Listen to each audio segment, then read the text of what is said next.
In matters milk production, I see you have different breeds. Which is the best breed you can say this breed gives best of the best when it comes to milk production? Fed. With bucket feeding, it has got a lot of the advantages. Yes.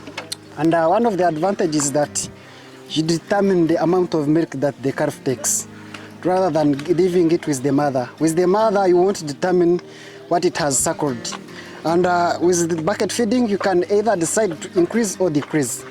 You can increase with the growth rate or reduce. And with this, it will help you to calculate the milk that you are to sell and the milk that the calf will have took by the time it grows, from the date of birth up to when you win it. So, and then with the advantage, you determine the amount, and then still, you can still have the calf when, in case the mother dies, you can feed it on milk from another cow. I have gained so much interest in this farm, considering that it is situated in a semi-arid region. Actually, it's called the cattle corridor. Oh, this is the dry cattle corridor of Ankole. Oh, pressure. Would you feed these cows? What we do, we make sure that we preserve the pastures. That is when they are in plenty. Yes, that is during the wet season. But during the wet season, the growth of the pastures is high, so we mow some of the paddocks that we plant, of the planted pastures down, like the cross Guyana, so we mow and make hay.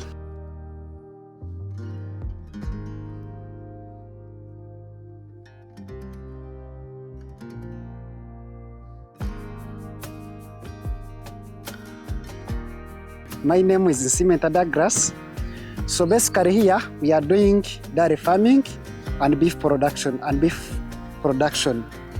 and but basically we do dairy farming, and our main purpose here is sharing knowledge to the communities and all people, to all nations. So we are open for everyone. I thought it's only Ankole cows that do better in western part of Uganda. I think it's not how you think. Yes. You can also still do exotic ones. That is if you adopt to climate smart agriculture farming methods, like supplementing the animals on different feeds like hay and silage and other feeds. Yes. What has made you to be more superior or to be the best, if I may say that, in matters animal or dairy cow farming in this area? What has made us to be more prominent, it's about knowing what we want and knowing what we are doing. Yes, and loving, knowing, and what we want. Are you doing it purposely for commercial, or you are doing it for training, or you are combining both commercial and training? Actually, both two. Training, both for training and for business. Any farmer who wants to learn about your dairy farm, yes, how well should they prepare themselves? Do they need to have a whole week here to come and learn? Do they need to have a whole day, or do they need few hours and you give them all the knowledge that you have pertaining these animals? I think it depends on what they have on their heads. If you are to add on what they have, or to top up, or to start afresh. So it depends on what they carry in their heads. If they are blank, they need time to settle and take time. That is like 3 months training. And but if they have something in their heads and it is top up, that is, we can give them a 3-day training. Yes. Is dairy farming a money-making venture to you? Yeah, yes, it is. Because now here at the farm, we are selling a liter of milk, that is 2,000, and that is a lot of money. Like right now, in a dry spell period. How many animals do a farmer need to keep for them to realize a profit in their venture, or they just need to have as many animals like you are doing it? No, it's not. It is about having what you can manage and utilizing the space that you have. So it does not depend that you need to have a lot of animals. That is for you to get profits from the venture that you are into. Yes. Like in your place, Yes. it's somehow dry. I can see it's a dry place, but look, going by the health of your animals, that means you are feeding them well, or you are giving them something good. Yes. What are you feeding these animals? For the feeds, here at the farm we are doing semi-zero grazing, and with semi-zero grazing, that is meaning that we are supplementing on the animals, and also we also allow the animals to go down to the paddocks to have something that they can pick. So for the feeds, we are basically right now feeding them on hay, that is the dry pastures, like you can see. We are also supplementing them on silage, like the one that is into the feed troughs. Silage is chopping the grass, the pastures, putting them in a silage heap, then they ferment after some time, then we serve the...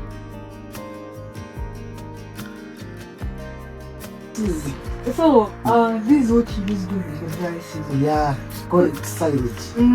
It's made from the napier grass, from the maize, so it is a mixed.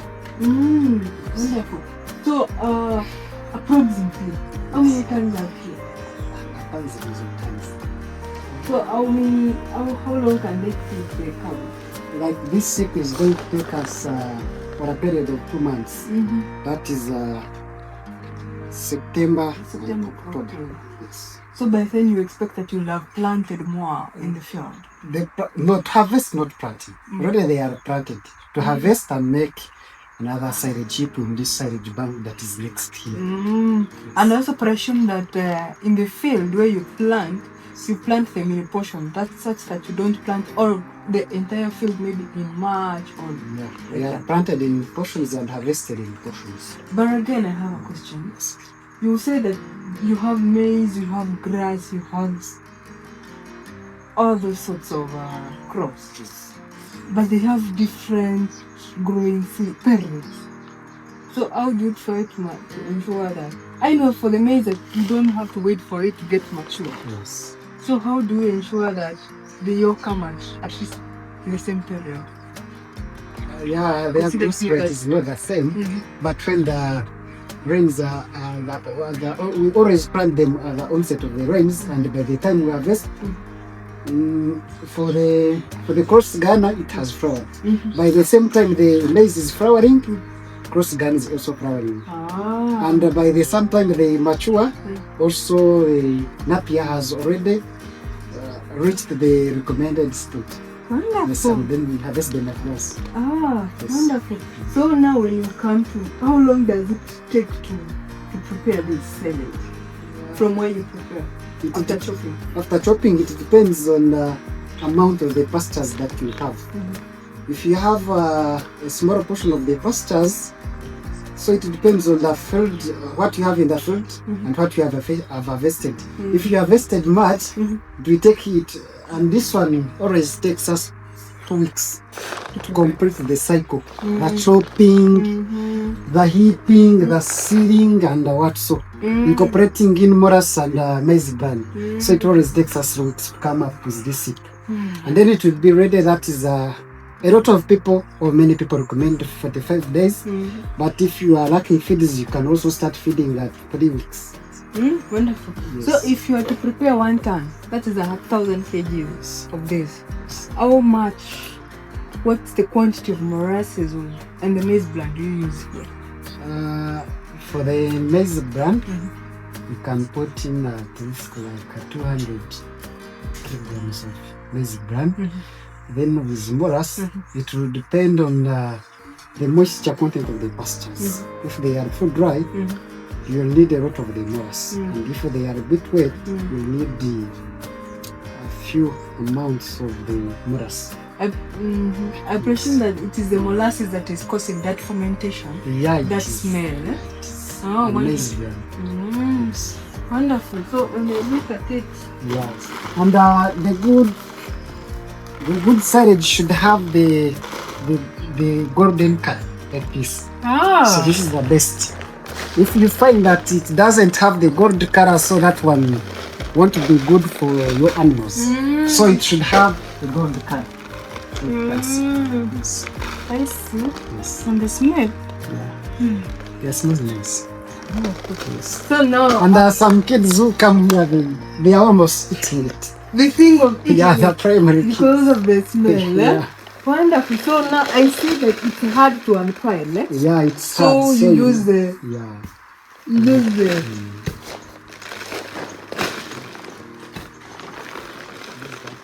Wonderful.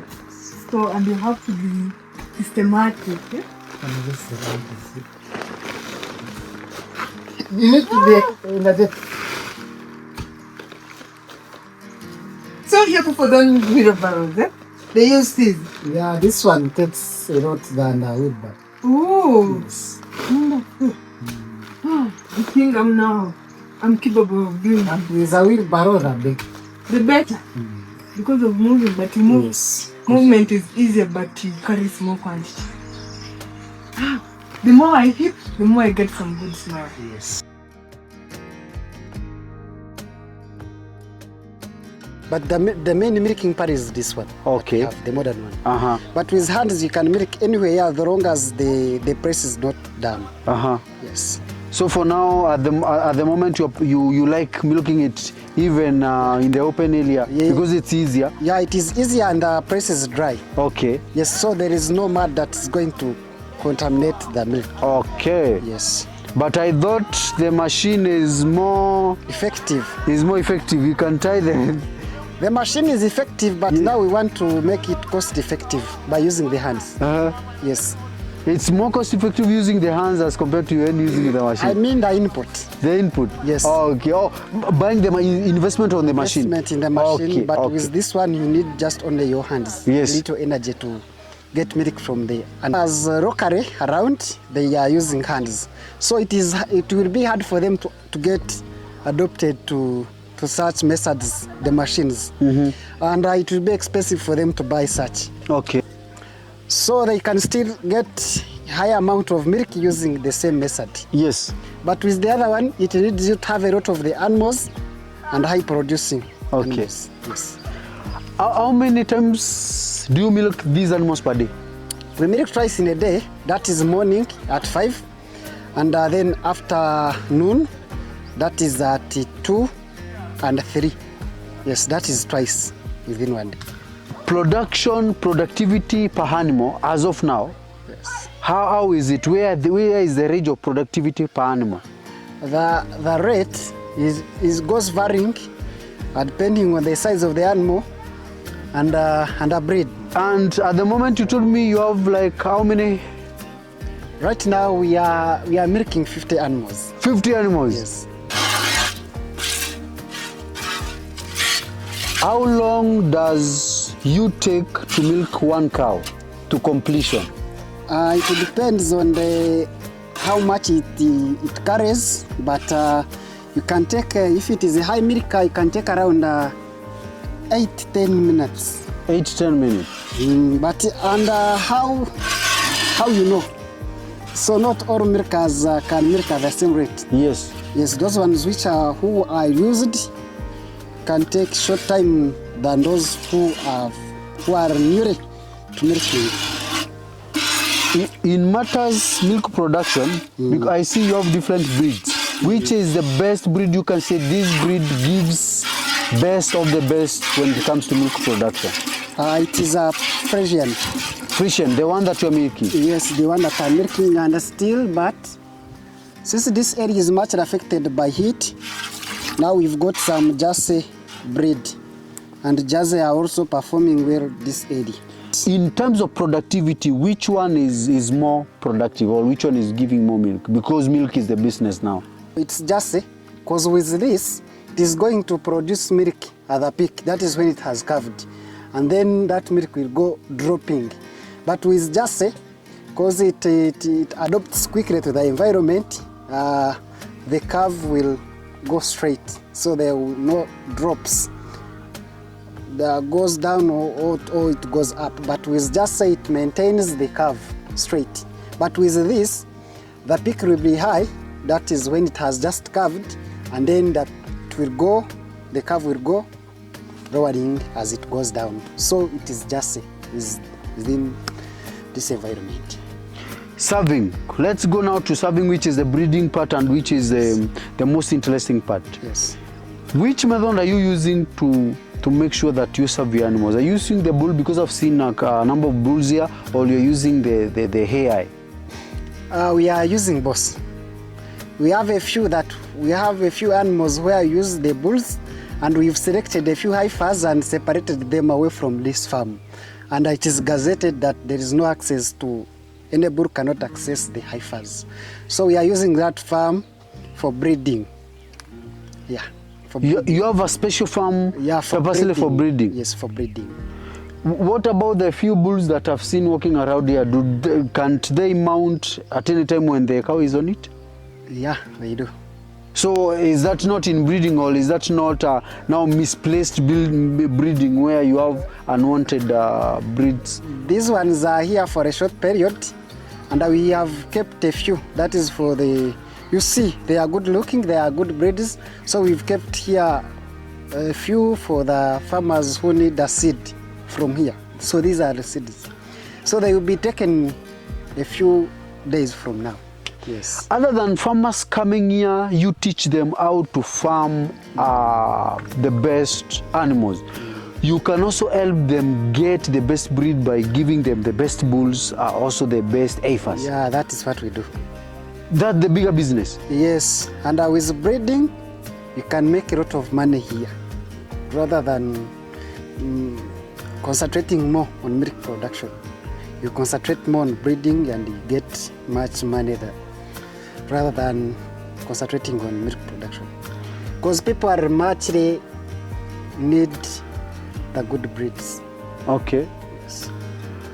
Now talking of business, you mentioned the breeding, milk production, Yes. and also I understand as of now you are milking 50 animals. Yes. That means 50 animals have given birth. Yes. Those calves that you get from those 50 animals, Yes. are they for sale? Are they for keep? Or which factors do you consider when you keep these and you sell the other? Or as long as farmers are interested with what you have, you can sell any animal at any day? As long as you come with the money that we want, we can give you the good breed. We don't hesitate. We only keep ourselves with a few, and we cannot manage to keep all the calves that are born here. So we have to sell a few and maintain a few. Since remember ours, the mothers, are growing up, so we need to have the young generation that is coming up. So we cannot sell all, but we sell a larger number of them, and then we keep ourselves with a few. Yes. In a period of 6 months, Yes. how many calves do you sell to farmers out there? Every month we receive around 8 calves. They give birth to 8 calves. Yeah, to 8 calves. Why is it that some are breastfeeding and now I see the others who are being bucket fed? With bucket feeding, it has got a lot of the advantages. Yes. And one of the advantages is that you determine the amount of milk that the calf takes, rather than leaving it with the mother. With the mother, you won't determine what it has suckled. And with the bucket feeding, you can either decide to increase or decrease. You can increase with the growth rate or reduce. And with this, it will help you to calculate the milk that you are to sell and the milk that the calf will have took by the time it grows, from the date of birth up to when you win it. So, and then with the advantage, you determine the amount, and then still you can still have the calf when, in case the mother dies, you can feed it on milk from another cow. what will happen now to the calf that is breastfeeding if the mother dies? What will happen to it? It will give you hard time to train it to bucket feeding. So why have you selected the two, and breastfeeding one and also giving one milk? Why do you have the switching on difference? to this. You are switching on to this. This is the modern method of raising the calves. Yes, now we are doing both here, showing people the negative and the positive way of doing it. So this is the positive way. So we are doing both, and we are trying to balance and to see which one will do better. So that is it. Some farmers believes that if you breastfeed the calf directly, Yes. it's going, the mother will be hiding some milk for the young one. Yeah, that as is compared to when you are bucket feeding. Is it true? Yeah, it is true. Yeah, it is true. So you, for the few animals that you are breastfeeding and the others that you are bucket feeding, Yes. have you seen the difference in matters growth of the calf or also the milk out rate of the mother? Yes, the ones that we are feeding on bucket, Yes. they grow rapidly than those that are suckling directly from the mother.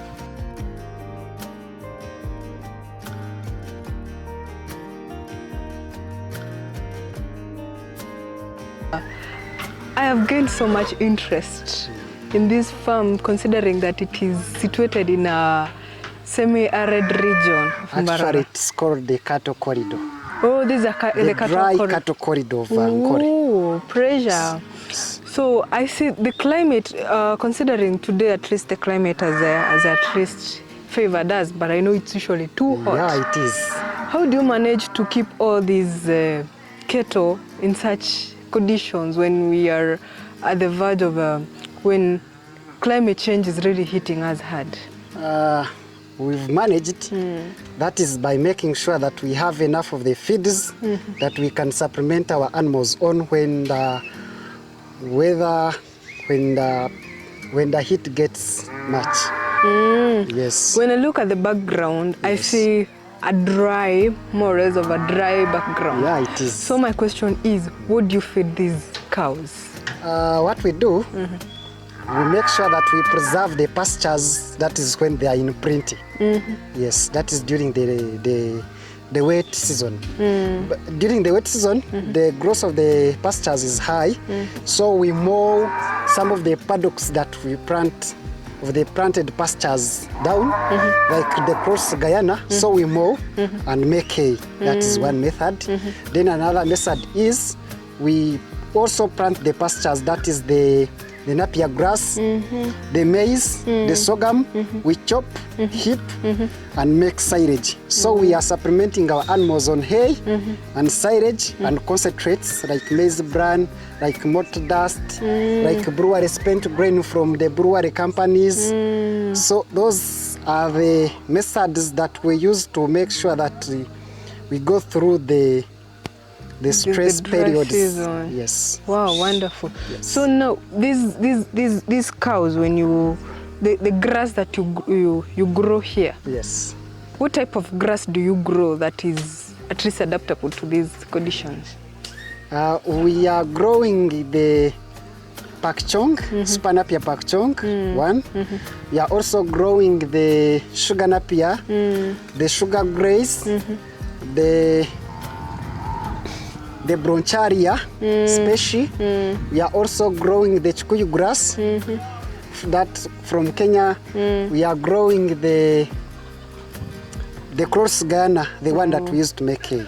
Wonderful. Yes. So you say and that some legumes. Oh, wonderful. You say that in this place you do semi-zero grazing. Yes. Like now I'm seeing these cows, I don't know, at this point, where should they be going? They are not going to the paddocks down, which have a few of the pastures that are still green. So from there, they are going to pick a little feeds. Yes, and then in the evening, they will be supplemented on the feeds that I've already talked about. Ah, wonderful. Yes. Now, I know when we have the heat stress, when the temperatures are high, Yes. water becomes a problem. Yes, right. And considering this big, Herd. large herd, Yes. How do you maneuver? How do you adapt to How such? do we manage? We are blessed that we have a print of water down. From where? Yeah, from the very dams. We have 4 very dams, and the water which has been drilled down, that is borehole water. All that water is pumped up into the tanks, the hill tanks up, and then it flows back by gravity to the outer troughs, like you can see here. Like this one. So each paddock of us contains a water trough. So this water is always adrib to the animals. So an animal can take at any point, at any time that it feels it wants. So at all point you have So water? at all points we have water in the kraals, down in the paddock. So every corner of the farm has water. Yes. So have you as a farmer, Yes. have you experienced any effect of climate change in this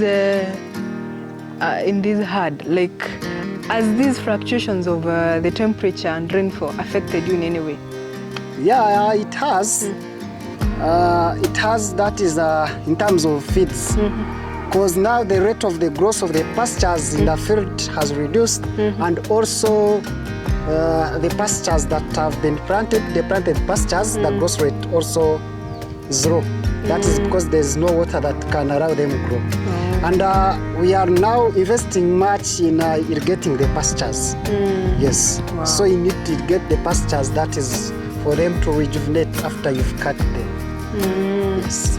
So now during the dry season, Yes. do you experience like mortality, the death of animals? Do you, Because of the heat?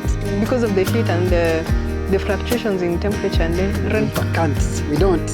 We don't, because remember we have the silage banks for storing, for keeping the feeds, that is for the future.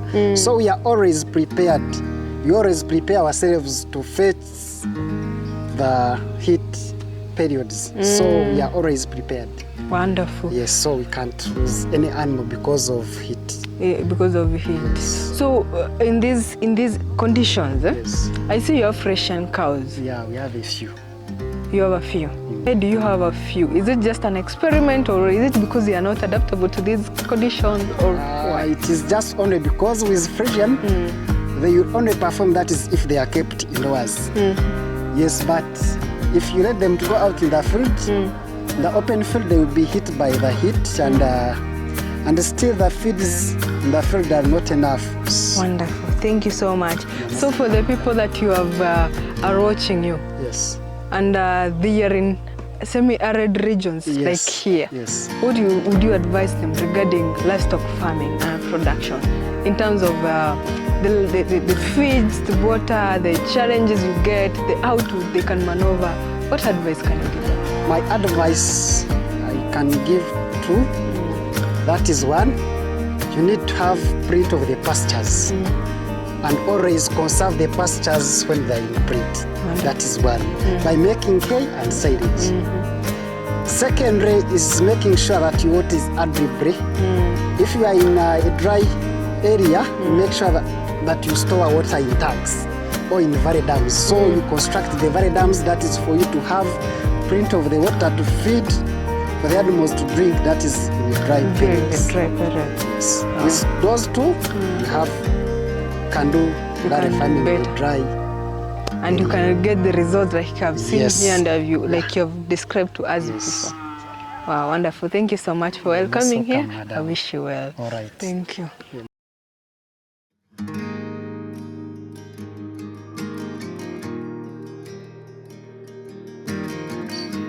We are open for the trainings. If you are out there, you're searching for knowledge, this is the best place that you can always come onto and get what you want. You can find us, you can contact us on contact number this, that is 07 72 48 49 02 59. You can also find us, we have a channel on YouTube, that is Ranger Agro-Tourism Farm. We are located in Bahare, North Division, that is Mbarasite, yes, southwestern Uganda.